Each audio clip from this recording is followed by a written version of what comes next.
Hey, my name is Yasmina and welcome back to my channel. So today I felt like filming some kind of relaxing, chill video where I mostly just sit and talk to you guys, which is basically what I do in all of my videos, but yes. And so today we're gonna take a look at my Goodreads and specifically at the lowest rated books I've read.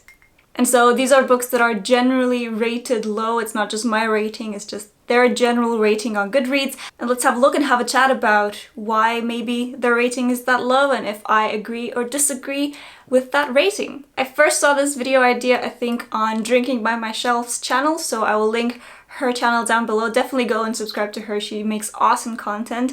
So yeah, let's get started. I'll just put my tea here and grab my laptop and let's have a look at my Goodreads. So I have sorted by the lowest average rating, and for some reason Harry Potter and the Philosopher's Stone is here. That is probably a mistake because 4.47 rating is very high. Goodreads, are you drunk? But we'll just ignore that one because that should not be there. And funnily enough, the first book here is called Harry Potter and the Seamy Side of Magic, which has a 2.61 average rating, which is very, very low. So this confirms my suspicion that a lot of these books will be books I've read as I was growing up, and they might be very obscure books. And I will insert a clip actually of my childhood bookshelf tour of where I showed this book so you can see the edition that I had. It was in Romanian that I read it, so. And this is like a parody book. It's like Harry Potter and the Annoying Face of Magic, I guess you would translate that as. This was a weird book. I assume this is a very obscure book because I just randomly found it in a bookstore and I picked it up because it was a parody on Harry Potter, and obviously I would read anything related to Harry Potter at that time. People say it's not funny. I was very young when I read that, so I really don't remember, but I think it was just a weird absurdist mockery of Harry Potter. Next is A Modern Girl's Guide to Dynamic Dating, How to Play and Win the Game of Love. What? I'll be honest, I have no idea why that's in there. I have no memory of this, so I have nothing to say about that. I don't remember ever reading something like that, but it's in my Goodreads for some vague reason. A Desirable Residence by Madeline Wickham, and this has a 2.95, and apparently I rated this. First one in here that I actually rated myself, and I read it in 2013 and I gave it 2 stars. But I think possibly, if I'm remembering correctly, is when I first moved to Denmark, I bought a big bag of books from someone that was clearing out their bookshelves. And it was just it was like really cheap and it was a ton of books. Some were really cool books, fantasy books, I know the Hunger Games within them, and then there were a couple of just random thrown in there books, and I think this might have been one of them, which is why I just picked it up and read it without any knowledge of what it is, because it does not sound like something I would enjoy. These people have mortgage trouble, which is not something I can relate to. Next is Mrs. Zhivago of Queen's Park. Okay, no recollection of that whatsoever. The next one I do remember. This is called The Next Big Thing, A Rough Guide to Things That Seemed Like a Good Idea at the Time. I actually remembered this book. It's a non-fiction book about what it says, about weird inventions that seemed good at the time but didn't end up being that good. And I actually enjoyed this. I didn't rate it because I didn't have Goodreads at the time when I read this, but I do remember actually enjoying this book. And so it's kind of surprising that it has such low ratings, but it does only have 20 ratings, so apparently other people didn't like it. I don't know, I still have it in my childhood bookshelf, so maybe I'll pick it up one day again and see why it's supposedly bad. Oh, I remember this was like a non-fiction about some quirky inventions. Next is A Modern Girl's Guide to Getting Hitched. Again, what? It's the same author as well. I have no recollection of this. I added this in 2013, but I think that's just when I discovered Goodreads, and so I started going through all of the books that I've ever read in my childhood bookshelf as well, and trying to find their like English equivalent and just adding them. Next up is interesting. Next is a non-fiction book called Game Design Theory, A New Philosophy for Understanding Games, which has a 3.21 rating, but I gave it 4 stars. I do remember this because this was given to me by one of my professors in university. We were about to do a game development course, but there weren't enough students that wanted to participate in that course, so we didn't end up having that course, but he knew at the time I was very interested in game development, and so he had this book and he gave it to me to read, and I really liked it. Apparently 4 stars, even though I was very generous back then with the ratings. 4 stars is still pretty good. So why is that so low rated? Okay, so apparently this person is angry because apparently this book marked BioShock as an inconsequential and forgettable game. So yeah, maybe I really don't remember, honestly. But I don't think I had played BioShock at the point of reading that book. Played BioShock Infinite, and I really loved it, so I don't know.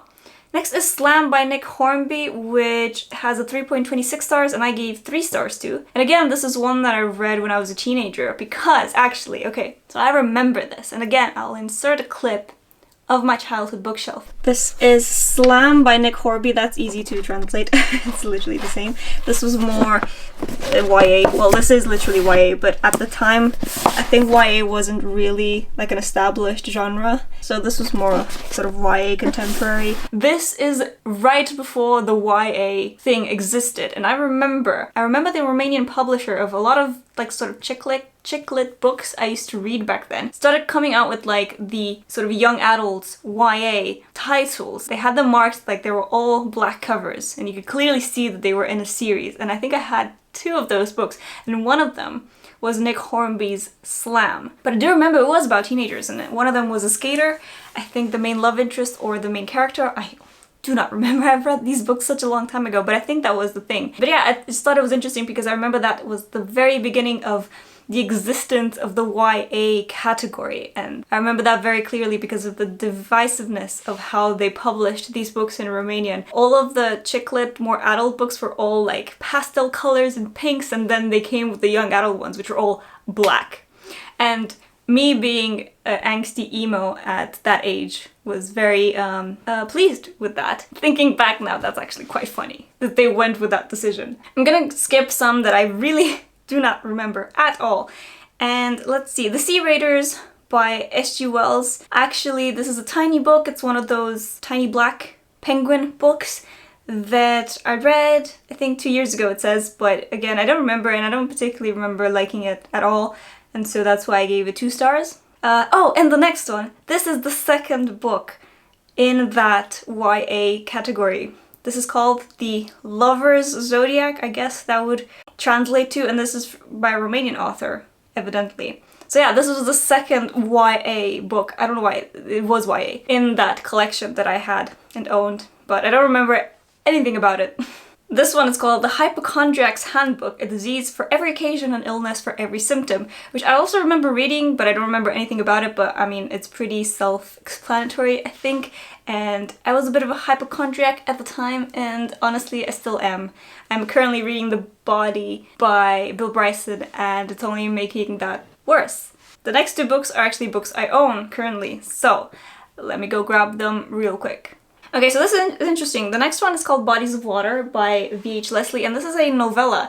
It's kind of a creepy horror novella that I actually really enjoyed. I gave it 4 out of 5 stars, and it has a rating of 3.41. So definitely we're getting into the category of not very low ratings. I would say anything below a 3 is like really bad. For so many people to rate it so low that it becomes under 3 stars, that's low. But over 3 stars, it's kind of, you know, maybe hit or miss with some people. So evidently this was a miss with a lot of people, but actually I really enjoy it. Just notice this is signed by the author. I am very confused because I bought this off of Book Depository. Why is this signed by the author?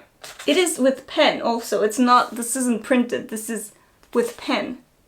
But I bought this off of Book Depository. Book Depository sells new books. This is where this is weird. They're just in an Amazon warehouse somewhere and they ship them out to you. So that means the author must have signed a lot of them. Or else I have no idea. Well, this is a creepy book about a creepy ex-mental facility for women that in the 20th century and 21st century is an apartment complex, and we get the sort of present day and past day, and the woman in the present day who's just moving into this apartment building is starting to experience some creepy things. And yeah, I actually really enjoyed this, so it's a bit surprising that it has a low rating. It also has a bit of mystery attached to it now. Why is this signed? Why is this signed? Alright, and the next book here is at 3.42 stars, and it is The Oyster Thief by Sonia Faruqi, and I gave this 3 out of 5 stars. I definitely have a wrap-up where I talked about this book, and yeah, I didn't enjoy it that much. I had a lot of issues with it, but overall it wasn't a bad book at all. It was this cool underwater adventure about mermaids, and which is not something I read a lot, and so it was very different to what I normally read, but I just had some issues about the sort of plot decisions that were made by the author specifically. I used to be more generous with my ratings than I am now. I would say this would be like a 2 out of 5 stars, really, in the way I rate things now.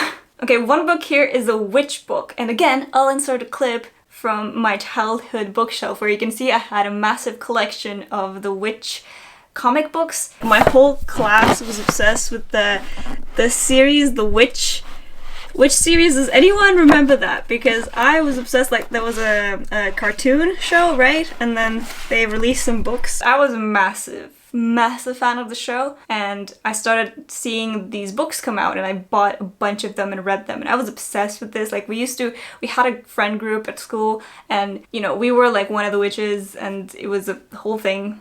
We went out on adventures, and it was a whole thing. Okay, and I think I'll stop at 3.5, and so we have 2 more books below 3.5 rating. One of them is Fearsome Dreamer by Laura Eve, which I read in 2016, and I gave 2 stars too. I really remember not liking that book.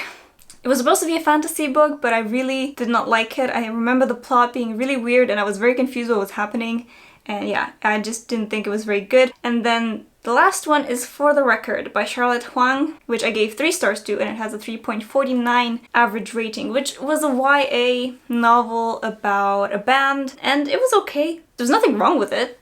It was fine. I love books about music and books about bands, and so that's why I picked it up. But yeah, it just didn't wow me or left me with any kind of remarkable impression of it. It was just an okay read, which is why I gave it 3 out of 5 stars. But yeah, it seems like other people agree with that sort of meh rating as well. So that's kind of, you know, it's not a bad read, it's not a fantastic read, it's just kind of like a meh book. So that was actually quite an interesting trip down memory lane of some really obscure books I read when I was young, which I don't know why I read them. And I don't remember reading a lot of them, so that's definitely something. But yeah, obviously I didn't have most of these books still, or they are in my childhood home. Yeah, let me know if you want me to do the opposite of this video, which is the highest rated books I've read, because I think I would have more of those currently in my possession. I would be able to actually remember more about those books. But yeah, I mean, I definitely enjoyed doing this, and I enjoyed having a little chat with you guys about the lowest rated books that I've ever read, and I hope you also enjoyed this video. I'd be really curious to know what are some of the lowest rated books on your Goodreads shelf, and if you remember reading any of them and what you felt about them. I definitely think it's interesting. I don't think Goodreads is the best system ever, just having 5 stars, and they don't have half stars or partial stars, so it's always a bit difficult sometimes to rate books the way Goodreads wants you to rate books. So I don't think it's a perfect system, but it is the best website we have, sadly, right now, of sort of an online book collection, and I really use Goodreads a lot, also to find new reads, but also just to catalog the books I read and I want to read. And I think it's a very useful website. It's just it's not perfect, and it definitely, the UI of it is... As a front-end developer, I have complaints and there are a lot of things I would fix about this website, but obviously did not work on it, and I don't think I would want to, but also I kind of would want to because I use it so much. I would like to fix it. Goodreads, contact me. I will fix your website. Maybe. We'll see. But yeah, that was it for me today, guys. Hope you have a great day, and I hope you enjoyed this video, and I'll see you next time with a new video. Bye!